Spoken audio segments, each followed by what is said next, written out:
Hello, in this video we're going to take a look at marginal revenue. The same basic approach works for marginal revenue, marginal profit, and marginal cost. Alright, so we have a revenue function, negative 1 over 250 times x squared plus 5x is giving us the revenue from the sale and production of x items. So let's find the marginal revenue. We are going to use the limit definition here. So marginal revenue is the derivative of revenue, and by the limit definition, that's the limit as h approaches 0 of f of x plus h. So that means everywhere we have an x in our marginal or in our revenue function, we're going to replace that with x plus h. So we get 1 over negative 250 times x plus h squared plus 5 times x plus h. All of that is our f of x plus h minus our f of x, our original function, negative 1 over 250 x squared plus 5x all over h. We do need to expand that and multiply that out.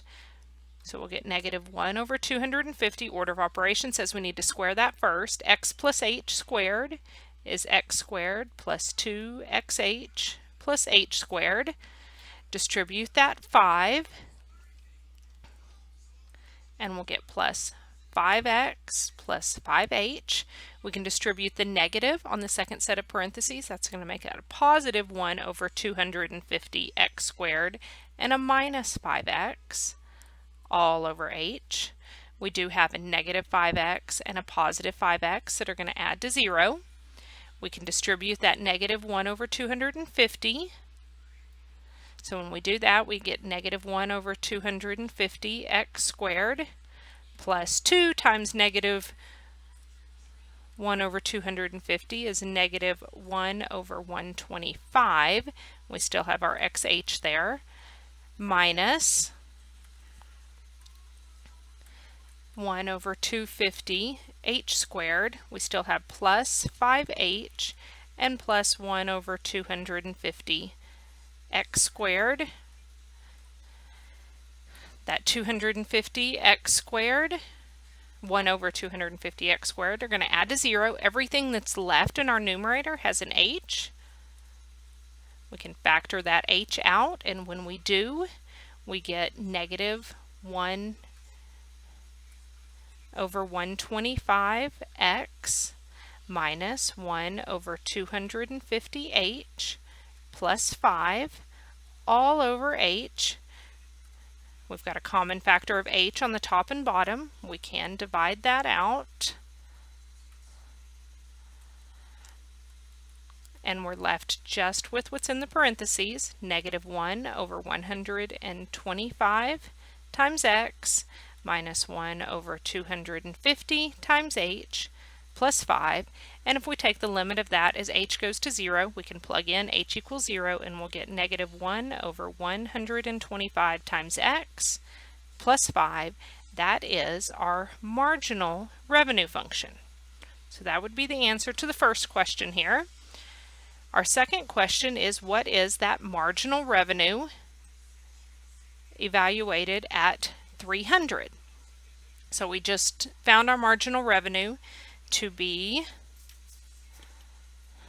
let me rewrite that real quick. Our marginal revenue is negative 1 over 125 times x plus 5.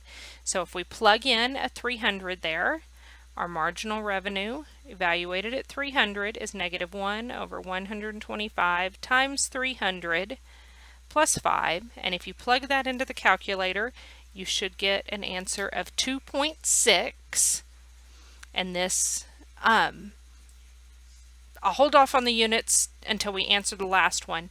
To interpret this answer, what this is giving us is, we're dealing with revenue, so this is giving us the revenue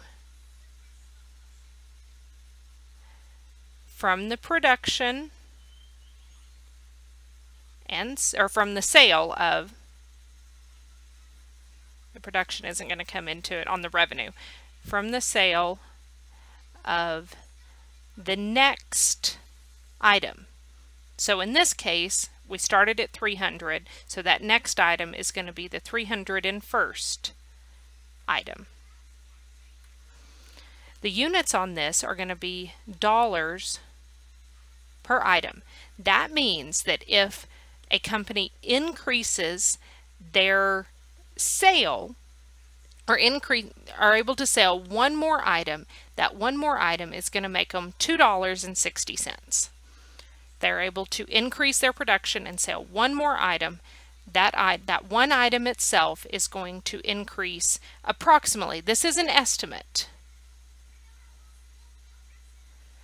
This is the estimate of the revenue from the sale of the next item. All right, so what would that actual value be? Well, the actual value would be our original revenue function evaluated at 301 minus the revenue evaluated at 300. And so if we plug 301, we're plugging this back into that original function, the negative 1 over 250 times 301 squared plus 5 times 301, plugging back in that original function, and then plugging in 300.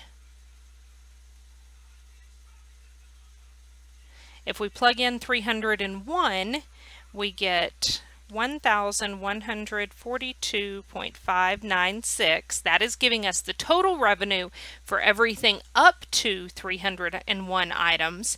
And so if we want to find just that increase for our second one, we need to subtract out the value of the first 300 items, which when we plug in 300 there, we get 1,140.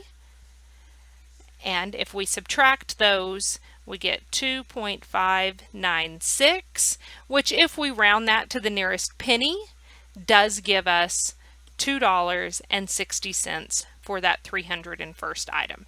So it's not the exact same thing, but it does give us a pretty good estimate. All right, I'll see you guys next time.